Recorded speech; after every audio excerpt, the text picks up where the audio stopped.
저는 잘하는 게 좀 몇 가지 있습니다. 잘 못하는 게 더 많은 것 같은데, 이렇게 이제 꾸준히 앉아 있는 거 잘합니다. 너무 많이 앉아 있어도 이게 좀 건강에 안 좋다 그러는데, 이렇게 좀 많이 걷고 또 많이 운동도 해야 되는데, 저는 앉아 있는 거를 잘합니다. 또 뭘 잘하는가 했더니, 이렇게 좀 참아주는 것도 조금 합니다. 인내하는 것, 뭐 좀 하는 것 같아요. 다른 건 별로 잘하는 게 없습니다.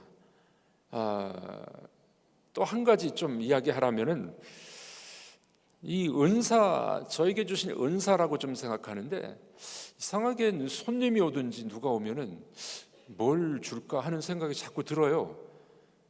좀 희한하죠? 저도 모르게 그런 마음이 들어요. 손님이 오면은 이제 이야기하다가 돌아가실 때 되면은 뭘 줄까, 뭘 드릴까 하는 마음이 가끔 생깁니다. 보니까 이 은사 같아. 이게 나누는 은사, 아마 하나님이 주신 것 같습니다. 우리 목사님들하고 회의하고 식사할 자리가 있고, 또 우리 부교육자들하고 뭐 식사할 자리가 있으면은 커피 사는 사람이 별로 없어요. 그래서 커피를 내가 사지 뭐. 그래도 좋은 은사라고 생각을 해봅니다. 그런데 저보다 한술 더 뜨는 사람이 있습니다. 제 아내가 그래요. 제 아내는 보면 저보다 더 잘 그래요. 그래서 가끔 저희 부부는 앉아서 그런 얘기합니다. 야, 우리는 돈 모으기 틀렸다. 네. 목사의 가정이다 보니, 네, 뭐 그래도 괜찮다 생각이 좀 듭니다. 아마 여러분들 같으면은 아마 서로 부부싸움 나겠죠. 예.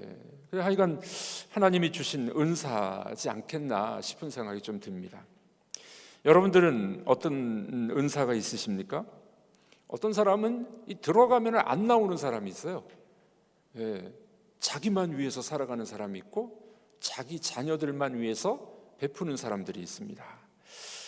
자, 이거 우리가 자기 가정을 돌보는 것은 참 중요하지만, 그러나 우리가 성경을 계속 배우고 말씀을 배우다 보면 이거 좀 바뀌어야 되지 않겠나 하는 생각을 해보곤 합니다. 타인을 위해서 사는 삶, 자기를 위해서 사는 삶, 어떤 삶이 하나님이 기뻐하시는 삶이실까요? 네. 제가 요즘에 현대인을 위한 구약의 윤리라는 두꺼운 책을 읽고 있는데, 이렇게 많이 시간을 못 읽지만 너무 중요한 책이라 읽다 보면은 그 책에서 그런 이야기를 합니다. 하나님이 우리 인간들을 만드시고 이스라엘을 선택하고 이방인들을 구원하신 목적이 어디 있느냐? 하나님의 목적은 타인을 위해서 살아가라는 거예요. 또 우리에게 주신 은혜와 은사들, 또 물질들을 주신 이유가 뭐냐면은 어려운 사람들, 타인을 위해서 살아가라고 그렇게 주셨다는 겁니다. 동조하기가 어려우시죠? 우리는 나를 위해서, 내 자녀를 위해서, 내가 유산을 다 물려주고 우리 자녀들이 잘 살아야지, 이 생각은 당연한 겁니다. 그럴 수 있습니다. 그런데 하나님이 우리를 부르셨을 때는 타인을 위해서 은혜를 끼치는 삶을 살라고 부르셨다 하고, 월터 브루그만 학자도 그렇게 이야기하고 크리스토퍼 라이트라는 구약 학자도 그렇게 이야기합니다. 저는 그 책을 읽어보면서, 그렇지, 하나님이 우리를 부르신 목적은 우리가 잘 먹고 잘 사는 데에 있는 것이 아니라 다른 사람에게 유익을 주기 위해서, 저는 이렇게 붙이고 싶습니다. 다른 사람에게 덕을 끼치기 위하여 우리를 부르셨다. 이게 우리의 사명이라는 겁니다. 자, 우리 한번 따라해 보겠습니다. 다른 사람에게 덕을 끼치겠습니다. 네, 우리 권사 찬양대 귀한 찬양을 부르는 거 다른 사람에게 덕을 끼치는 일이에요. 잘하신 일입니다. 앞으로 더 많아지시길 바랍니다. 여러분들이 교회에서 섬기고 사랑하는 것, 다른 사람에게 덕을 끼치기 위함입니다. 그러니까 하나님이 우리를 부르신 이유와 목적이 거기 있다는 거예요. 그래서 우리 청년들과 젊은이들에겐 그런 말을 전해주고 싶습니다. 우리가 공부해서 남주자, 돈 벌어서 다른 사람을 유익하게 해주자, 이런 의식이 우리에게 참 필요하지 않겠습니까? 자기를 위해 사는 사람이 있는가 하면은 타인의 유익을 위해서 사는 사람도 있습니다. 어떤 군대가 전투에 나갔는데 적군에 의해서 포위가 되어버렸습니다. 살아날 가능성이 1%도 없었습니다. 저는 가끔 제 머리를 식히기 위해서 영화를 볼 때가 있습니다. 이제 집에서 잠자기 전에 이제 누워서 이렇게 누워 있으면서 유튜브에 짧은 영화를 가끔 볼 때가 있습니다. 제가 좋아하는 영화는 총싸움입니다. 전쟁 영화를 좋아합니다. 전쟁 영화 보면은 이제 대리만족 뭐 이런 게 있어요. 그 적군에게 포위가 된 그 병사들이 있었는데 뭐 단 1%의 확률도 없는 거예요. 그런데 무서운 거는 잡혀서 포로가 되고 죽는 것의 두려움도 있지만 더 큰 두려움이 뭐냐면은 너무 목마른 겁니다. 포위되고 있다 보니까 물을 못 먹어서 너무 목마른 겁니다. 뭐 입술이 쩍쩍 붙어버리고 혀가 뭐 천장에 붙을 정도로 그렇게 너무 이제 갈증이 심했습니다. 그런데 어디서 물소리가 났습니다. 군인들이 차고 있는 수통이 있죠. 그 수통에서 찰랑찰랑 물소리가 났어요. 다들 깜짝 놀라서 보니까 그 소대장 허리에 차고 있는 수통에서 물소리가 난 겁니다. 어느 정도 조금 있는 것 같아요. 이 병사들이 다들 쳐다봅니다. 그 소대장만 쳐다보는 거예요. 이윽고 소대장이 수통에서 물을 꺼내가지고 물을 마십니다. 그냥 모두 다 그냥 먹고 싶어가지고 침을 흘리고 싶은데 침도 안 나오겠죠. 그런데 소대장이 물을 먹는 듯 하다가 옆에 있는 병사에게 또 주는 거예요. 옆에 있는 병사도 좀 물을 좀 먹어요. 10명의 병사가 다 물을 마셨어요. 물이 얼마 없는 것 같은데 어떻게 이렇게 다 마셨을까? 이유가 여기 있었습니다. 소대장이 물을 마시는데 마시지 않고요, 그 조금 있는 물을 가지고 입술만 축이고 옆 사람 병사에게 준 거예요. 옆에 있는 병사가 그걸 봤거든요. 와, 우리 소대장은 우리 소대원들을 사랑하는 사람이구나, 남을 위하여서 사는 사람이구나. 그 옆에 있던 병사도 입에만 축이고 또 넘겨준 거예요. 10명이 다 입술을 물로 축일 수가 있었습니다. 여러분들, 그런 상황이 되니까 이 병사들이 힘이 났대요. 힘이 났어요. 그래서 이 10명의 병사 모두 물을 먹고 난 다음에 힘을 모아가지고 그 포위된 그 포위망을 뚫고 적군을 이기고 포위망에서 벗어날 수가 있게 됐다는 겁니다. 참 놀라운 일 아니겠습니까? 이 소대장이 자기만 다 먹어버렸더라면 어떻게 됐을까요? 병사들 난리가 났겠죠. 그의 헌신적인 모습을 보고 이 병사들이 힘을 합해가지고 적군을 포위망을 뚫고 나와서 이기게 됐던 겁니다.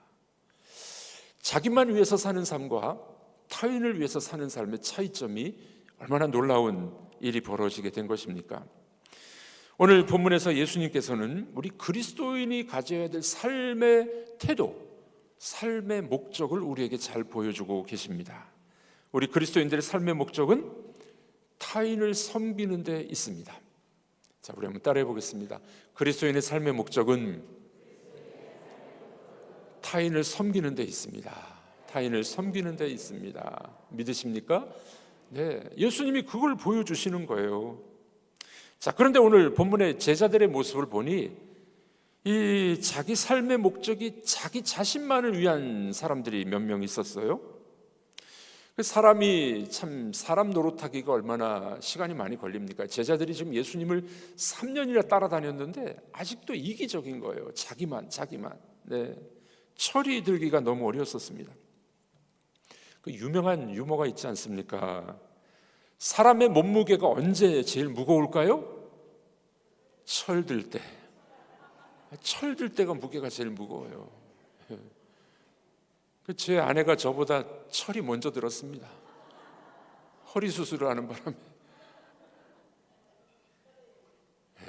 철 들이는 것이 얼마나 힘든 일입니까? 예수님은 3년 동안 따라다녔던 제자들, 그들이 이제 철이 들었나, 믿음이 성장했나 보고 싶었는데 아직도 여전히 그 제자들은 철이 없는 사람들이었습니다. 자, 오늘 본문 20절과 21절을 우리 한 번 더 읽어보도록 하겠습니다. 20절, 21절. 그때 세베대의 아들의 어머니가 그 아들들을 데리고 예수께 와서 절하며 무엇을 구하니 예수께서 이르시되 무엇을 원하느냐 이르되 나의 이 두 아들을 주의 나라에서 하나는 주의 우편에 하나는 주의 좌편에 앉게 명하소서. 네, 세베대의 아들 그 엄마가 찾아왔습니다. 예수님께 절합니다. 이제 예수님이 예루살렘에 거짐 다가오셨거든요. 예루살렘에 다가오면은 하나님 나라가 임할 줄 알았어요. 예수님이 왕이 되시는 줄 알았습니다. 그러니까 예수님께 나와서 지금 요청하는 거죠. 내 두 아들을 좌의정 우의정 시켜주세요. 좌우편에 앉게 해주세요. 권세를 잡게 해주세요. 그 요청하고 있는 겁니다. 그러니까 예수님의 목적과 이 제자들과 사람들의 이 목표와 목적이 영 다른 거죠. 사복음서에 보면은 예수님의 행적이 이 초점이 어디에 맞춰 있냐면 늘 예루살렘에 맞춰 있습니다. 왜 예루살렘으로 자꾸 올라가실까요? 돌아가시려고. 십자가가 삶의 목적이었기 때문에 예수님은 늘 예루살렘에 초점을 맞추고 있었습니다. 그래서 이제 예루살렘으로 향하는 마지막 여행이었어요. 이제 예루살렘에 올라가서 십자가를 지기 위해서 마지막으로 올라가는 길이었습니다.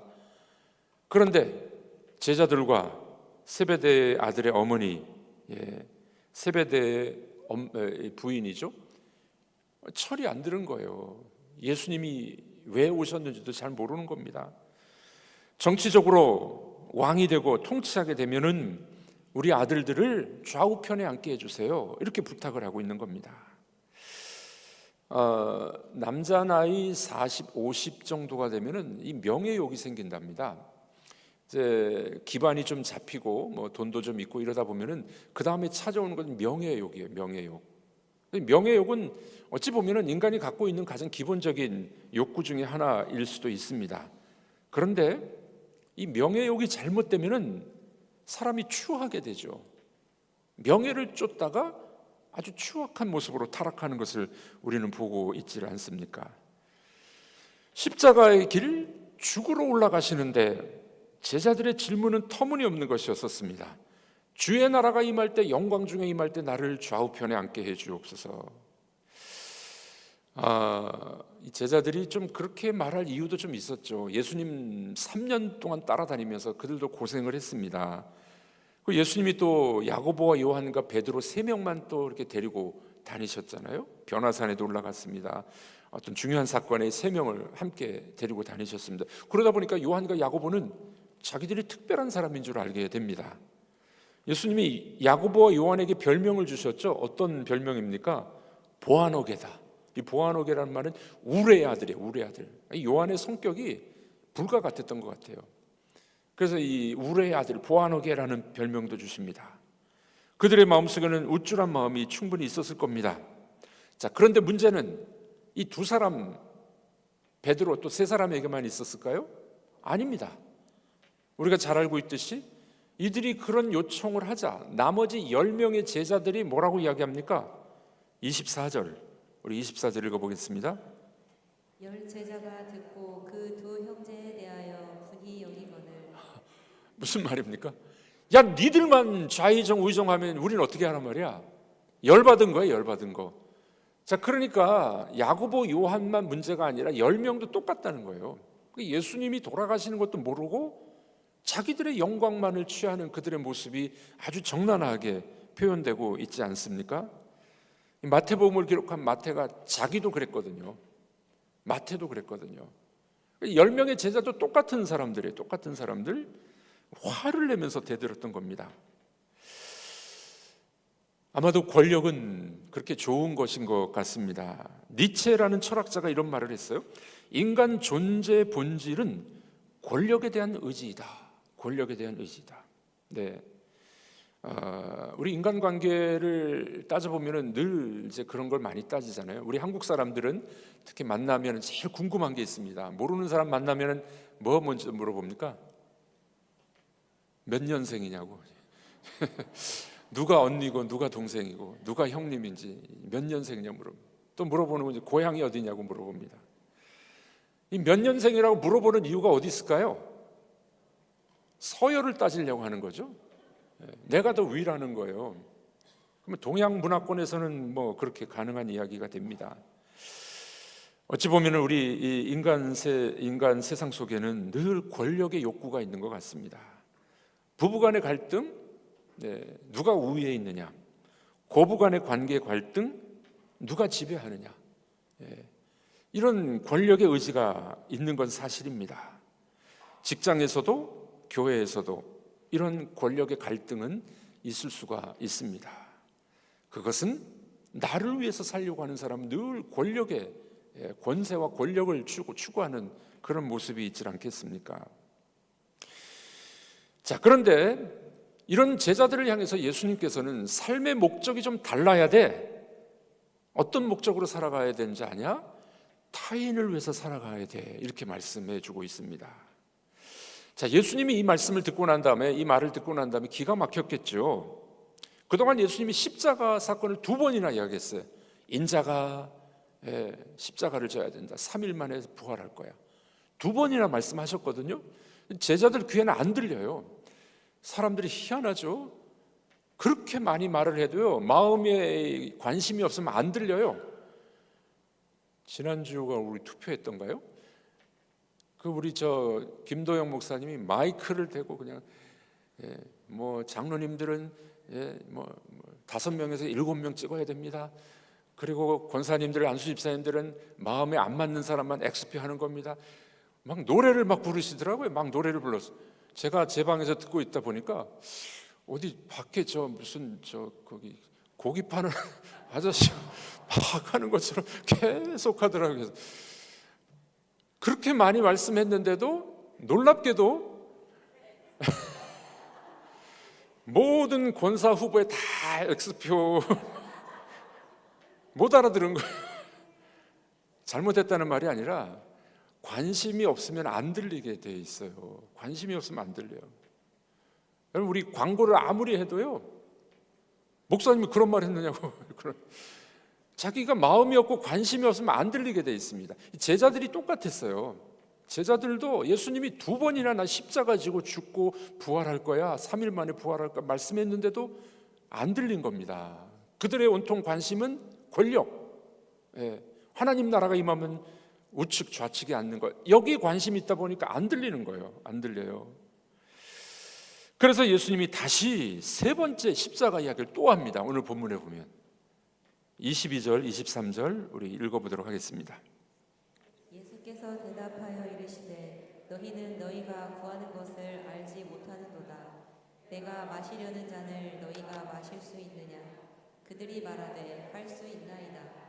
이르시되 너희가 과연 내 잔을 마시려니와 내 좌우편에 앉는 것은 내가 주는 것이 아니라 내 아버지께서 누구를 위하여 예비하셨든지 그들이 얻을 것이니라. 네, 너희들이 내가 마시려는 잔을 마실 수 있느냐? 뭐 그럴 수도 있을 거다. 그런데 예수님이 마시려는 잔은 십자가의 죽음이야. 그걸 알려주게 됩니다. 그래서 예수님이 삶의 목적을, 예수님의 인생의 목적을 여기 다시 한번 이야기하십니다. 28절 말씀이죠. 우리 다 같이 읽어보겠습니다. 인자가 온 것은 섬김을 받으려 함이 아니라 도리어 섬기려 하고 자기 목숨을 많은 사람의 대속물로 주려 함이니라. 네, 지금 잘못 짚고 있는 제자들에게 예수님은 예수님의 삶의 목적, 또 예수를 따라가는 성도들의 삶의 목적을 보여주십니다. 인자가 온 것은, 우리 그리스도인이 된 것은 섬김을 받으려 함이 아니라 도리어 섬기려 하고 자기 목숨을 많은 사람의 대속물로 주려 함이라. 남을 위해서 살아가는 삶이라는 거예요. 이게 예수님의 삶의 방식이었었습니다. 여러분들, 하나님께서는 이것을 옳게 여기셔서 예수를 높이 세우시고 모든 무릎이 그에게 무릎을 꿇게 하셨습니다. 이것이 하나님의 법칙 아니겠습니까? 이것을 더 강력하게 말하는 게 뭘까요? 예수님은 종이라고 말씀하셨어요. 종. 네. 그러니까 교회에서의 직분은 종입니다. 종이에요. 목사가 되는 것, 장로가 되는 것, 종입니다. 제가 이렇게 자꾸 이야기하니까 우리 교회에서는 장로님 잘 안 되려고 하시더라고요. 계속 섬겨야 되고 베풀어야 됩니다. 종입니다 하니까. 그러나 여러분들 그 종으로 섬기고 베풀 때 하나님이 높여주실 줄로 믿습니다. 낮아진 자를 하나님이 높여주신대요. 우리는 이 땅에만 소망을 갖고 사는 사람이 아니잖아요. 이 땅에서 섬기고 이 땅에서 베풀게 될 때 하나님은 하늘에서 놀라운 것으로 여러분들에게 면류관과 상급이 예비되어 있습니다. 이 땅에서의 조금의 영화를 원하십니까? 아니면 영원한 하나님 나라에서 영화를 원하십니까? 그래서 우리 인생의 삶의 목적은 예수님과 같이 섬기는 삶이요, 종으로 살아가라는 거예요. 그래서 여러분들 지도자들은 섬기는 거예요. 목사님들이, 지도자들이, 교역자들이, 전도사님들이 잘 베푸셔야 돼요. 잘 베푸셔야 돼요. 인색하면 안 돼요. 지도자가 인색하면 안 돼요. 교회가 인색한 교회가 되어버립니다. 장로님들이, 권사님들이 인색한 사람들 되면 안 됩니다. 여기서 여러분들이 섬길 때 이 땅에서 잠깐 섬김이 하나님 나라에서는 영원한 상급으로 하나님이 채워주실 줄로 믿습니다. 이게 주님의 법칙이에요. 주님의 법칙. 그래서 여러분들 우리가 베풀고 섬겼을 때 내 주머니에서 돈이 나가고 내 것이 좀 부족해질 수 있지만은 하나님의 그 영원한 상급을 우리는 바라보고 믿는 사람들 아닙니까? 그러면 하나님께도 영광이고 주변 사람들에게 덕을 끼치는 사람이 되는 거예요. 그런 사람 옆에는요 돕는 자들이 많이 생깁니다. 예. 제가 아까 말씀드렸잖아요. 저는 잘하는 게 별로 없는데 이렇게 이제 섬길라 하고 잘 또 베풀려고 하니까 돕는 분들이 많이 생겨요. 그러면 목회하는 것도 행복하고 기쁘잖아요. 여러분들도 그런 은혜가 있기를 주의 이름으로 축복합니다. 예수님이 그렇게 사셨길래, 예수님이 그렇게 사셨습니다. 그러므로 예수님의 삶의 목적은 인자가 온 곳은 섬김을 받으려 함이요 아니고 도리어 섬기려 함이다, 이렇게 말씀해 주신 것입니다. 제가 캄보디아 단기 선교를 2번 다녀왔는데 그 전에 갔을 때 이 프놈펜 외곽에 헤브론 병원을 찾아갔었습니다. 이 헤브론 병원 유명한 병원입니다. 이 캄보디아의 의료 시설이 너무 열악한데 그 한국인 의료 선교사 김우정 선교사님이 여기 병원을 세우게 됩니다. 이 김우정 선교사님은 서울 충무교회 장로님입니다. 소아과 병원을 개업하신 의사였습니다. 카톨릭 의대를 졸업하고 평생 아이들을 고치는 의사로 살아오게 됩니다. 그런데 교회에서 단기 선교를 갔다 올 때마다 자꾸 눈앞에 그 아이들이 보이는 거예요. 그 아이들의 눈망울을 잊어버릴 수 없어가지고 일단 가자. 그 병원 문을 닫아버리고 캄보디아를 떠납니다. 2004년 프놈펜 시내에서 이 현지 의료 선교의 문을 열게 됩니다. 그 병원은, 헤브론 병원은 무료 병원이었어요. 무료 병원. 캄보디아에 이 어려운 애들이 많거든요. 무료 병원을 개원하게 됩니다. 사람이 너무 많이 와가지고 제가 갔을 때도 보니까 새벽부터 와서 줄을 서는 거예요. 무료로 고쳐주니까 새벽부터 줄을 섭니다. 그래서 그때는 조금 이제 정책을 바꿔가지고 빨리 진료받고 싶은 사람은 돈을 내고 받아라. 그래서 이제 돈 있는 사람은 돈을 내고 빨리 진료를 받고, 줄이 달라요. 돈 있는 사람은 돈 내고서 빨리 받을 수 있도록 무료 진료는 이제 계속 기다리는 거죠. 기다림. 근데 기다리는데도 그냥 기다리게 안 해요. 막 음악도 연주하고 공연도 해주고 그런 서비스를 해주더라고요. 그 헤브론 선교병원은 연간 5만 명 정도의 환자가 찾아온답니다. 놀라운 일이죠. 그때 갔을 때 8년 정도 지냈는데 병상이 70개, 3개 수술실을 갖고 있었습니다. 이 김우정 선교사님, 의사 장로님의 말씀이었습니다. 현재 간호대학을 운영하고 있습니다. 지금은 의대 설립을 위해 기도하고 있습니다. 아마 됐을 것 같아요. 벌써 몇 년 전 일이니까. 130, 40년 전에 의료 선교사들로부터 복음과 생명을 얻은 우리나라 아닙니까? 이제는 돌려줘야 합니다.